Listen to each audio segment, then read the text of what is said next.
Hello everybody. Today for our little show and tell after class, I wanted to share this sword guard which I recently acquired. I'll put some larger images up on the screen. You may think, well, that looks like a Suba, right? It's a Japanese sword guard. Why would someone who practices Chinese martial arts have that? And I'd say you could be forgiven for thinking this is a Suba, but this is actually a Chinese Hushou, or literally hand protector, or sword guard. And it's really interesting one. I've been collecting Chinese arms and armor for 3 decades. So it's not very often that I find something that really catches my eye or something I haven't seen or been able to handle before. So I'm very happy to have this piece.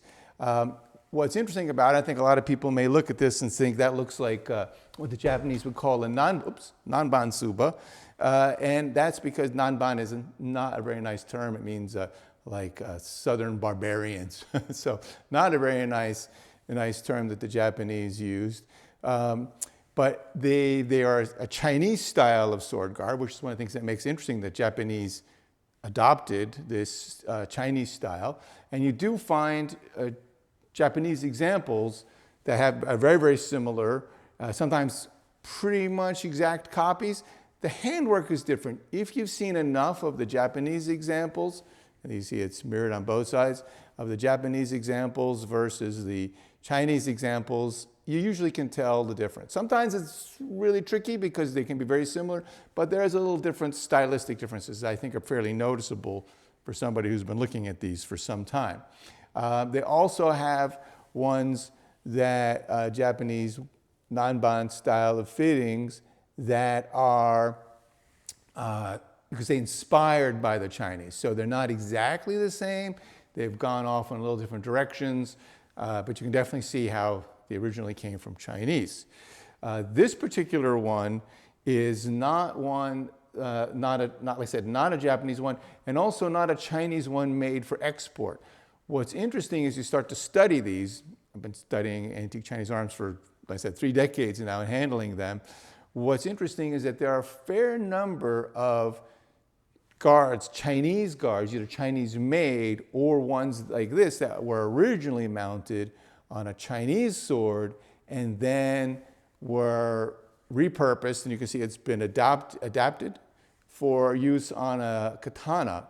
And so there's 2 types. Ones that were clearly made for export, made in China. Some of them are even signed. It said there's one in a museum in the US where it says maker's name and then made in Nanjing. So clearly, even though that one doesn't look Chinese at all, it's, clearly says that it is. This one, in particular, though, that is one that was made for originally and was originally mounted on a Chinese sword and then somehow ended up in Japan. So what that tells us is that there was some trade going on, a fairly strong trade that you can find these. They're not plentiful, you don't find them every day, but now and then if you're a collector like me who's hunting around, you will find one, as I fortunately found this one. By the way, this one was actually a present from my students in England, so thank you to those guys. I really love it. Thank you, guys. One way you can tell that this is a Chinese one and not a Japanese one is this shape of that washer seat. And what I mean by the washer seat is this area here, the shape here where the sword went against. That is, you see, rectangular with rounded corners. And again, it was reshaped for mounting on a katana, but if this were made for a Japanese sword, either made in Japan or made for export, that would be an oval. So that's one of the ways you can tell where these came from. Now this one is an interesting one because we can date it fairly well. And you'll notice that it has these 2 rims. There's one rim here, and then this outer rim, of course, it's all, how would you say, it's actually, the name for this is Floridate. I'm not sure I say F-O-L-I-A-T-E, which means that it's leaf-shaped. I can't really say. Floridate. Floridate? I'm not sure how you pronounce that, so somebody can correct me on that. No D in that. Tate, something. I can't pronounce the word. I've only seen it in writing. But it means leaf-shaped. And you see there are two of those. So that tells us that this dates from 1600 to 1650. So that's the very end of the Ming Dynasty. You'll know, I think everybody knows that the Qing overthrew, the Manchus overthrew the Ming Dynasty in 1644. But of course, Nurhaci, the founder, he was the great Khan. He was posthumously referred to as emperor, but during his life, he was the great Khan, brought together the Manchu people and started to form what would later become the Qing Dynasty. They called it the Hojin during his life. So he reigned from 1616 to 1626. Now, I said, and this is what's tricky to do, that I can date this particular one to 1600 to 1650, which would be end of the Ming, beginnings of the Qing, but before they had the conquest of China, by this rim. Why is that? Because Nurhaci's sword, that great Khan, the founder of the Qing, his saber still exists, and we have it, and we know it's his saber. It's in a museum in China, and it has this style of rim. So it allows us to date something very specifically. Usually that's hard to do. We can get general estimates. You're looking at the tang of a sword that tells you how old the sword is, and then you're looking at the fittings, and you can give general estimations, but usually can't give so specific a date. In this case, we can, because we have the emperor or great Khan's sword. So that's kind of I think that's very interesting. If I go here for a moment, I'm going to look at the close-up. Here you can see that rim, okay? See how there's two lines. So we have those two petal-shaped lines. So that double rim dates from that period. Another thing that's very interesting about this particular piece, thing that really caught my eye, when I first saw it, I thought, like most people, oh, what are those animals? Oh, they're dragons. I mean, so often there's dragons. But there's two beasts here, right? And another indication that this is Ming and not Qing, and we have to keep in mind here when I say this, that during that transition period, I mean, Nurhaci lived at the end of the Ming. He never saw the creation of the Qing dynasty. He never saw the conquering of China. So he died well before. Remember, he died in 1626. So almost 20 years before the conquering of China. So the establishment of the Qing dynasty. So he lived during the Ming dynasty. And during the Ming period, if you notice, one of the animals is heading down and one is heading up. And if you flip it around the other way, and it probably was this side up when it was mounted on a Chinese sword, because you see, right, Japanese swords, katana would have the edge up. You see the shape of here, but Chinese would be this way, so it would have been this way when it was mounted on a Chinese sword. We have one animal moving up and one animal moving down.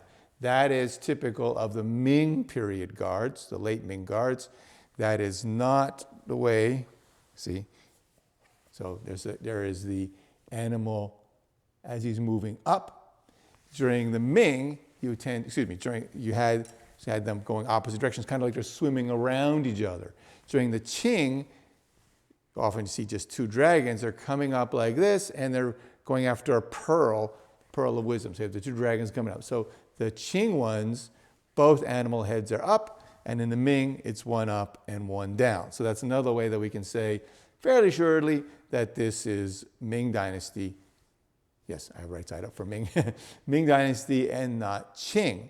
Now, the other thing that I thought was very interesting, so as I said, I got this gold, it's very nice, and those shiny bits that you see, that's gold. So that's nice, and it's pretty amazing to think that this is 400 years old, and it's still in really great shape. It's iron with those gold highlights, and I think that's, make sure it stays in focus, I think that's pretty amazing find. It's one reason why I'm quite enamored with it.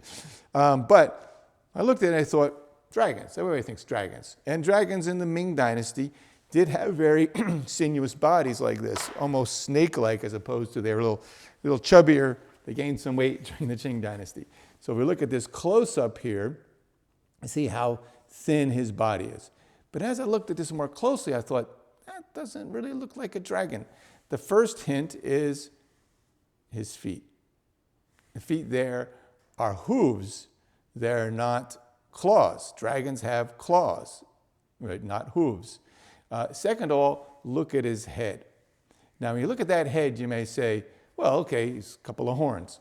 Actually, what you have here is a horn and a little haircut on the back there, a comb, we would say. Now, I'm going to just for a moment bring up here. This is the animal that it is. This is a qilin. So you'll notice here he has a single horn. Sometimes they have two horns, but he has a single horn, and he has this comb behind his head. So that's what you're seeing on the guard. This single comb, the single horn, and then this comb behind his head. Those are the two bits instead of two horns. This is a Ming Dynasty plate. You can see the same kind of thing. Here is the horn on his head and the comb behind his back, behind his neck. And you'll notice, of course, here are hooves, right? So the interesting thing, this is a qilin. The qilin is a chimera, you'd say. He is made of 5 animals. He has horse hooves. He has scales of a fish on his body. Let's say he has a dragon's head, and he has this tail with a bushy tail like this. And sometimes they say that is, here's one more example. This is a Ming Dynasty rank badge. This is important. We'll come back to this. You see his tail, and they say this is like a Fayanak. I'm not probably pronouncing that right, which is supposedly an Indonesian sea serpent. If you've ever seen Indonesians, they look a bit like dragons, but they're snaky, and they have this thing. I would think that probably most people would not be familiar with that creature from Indonesia. So it's made of 5 animals. So if we go back and look at it again here closely, we'll talk about why this is important in a minute. You see there is the comb. Excuse me, here's the comb, and here is his single horn. Some of them had, some qilin depictions do have 2 horns, the antlers of a deer, they say, but often had only 1. Like the statue we looked at that Ming statue, that's at the Ming tombs, he has 1. And then also has these hooves instead of claws. So why is that interesting? Well, this is Ming Dynasty, late Ming Dynasty, early Qing. Who would have carried this? That's what makes this interesting. If you think of that rank badge I showed you, that rank badge with the qilin on it is the rank badge for a marshal. So you have generals, and then top of the military is the marshal ranks, like field marshal would be today. So that's above general rank.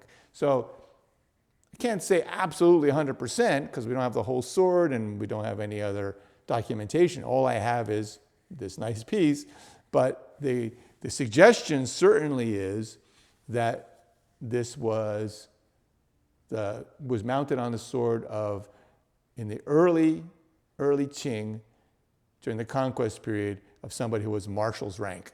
Could have been on a Ming officer's sword, could have been on a Manchu officer's sword. But either way, of course, I think that was very exciting to kind of stumble on that after, quite honestly, like everybody else, I thought, oh yeah, they're nice dragons. And wait a minute, that's not really a dragon. And I looked more closely and realized, oh, I think that's a qilin. So other people might look at it and think something else, but if you look at various depictions of qilin in art, I feel pretty certain it's a qilin. So there you go. Recent acquisition of Chinese Hushou or sword guard from the late Ming, possibly that of a marshal's rank officer. Would be amazing to see the whole sword. Maybe somebody who's got a lot of money will take a look at this and create the rest of the fittings that would go, what they all would look like. So anyway, there you go. Any questions?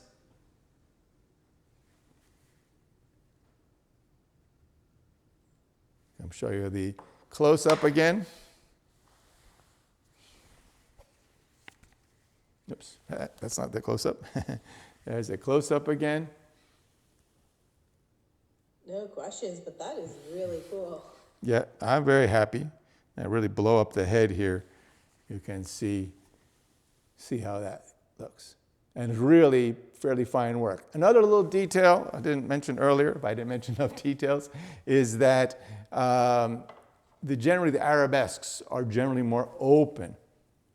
And then the later ones, as you get into the Qing period, they get a lot more complicated. So much so, I don't really care for them as much. I like these earlier ones where you can really see the beasts that there are there.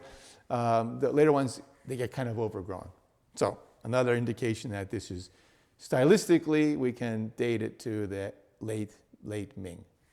Okay, well, I hope everybody found that interesting. I enjoyed showing it to you. Until next time, thanks and 再见.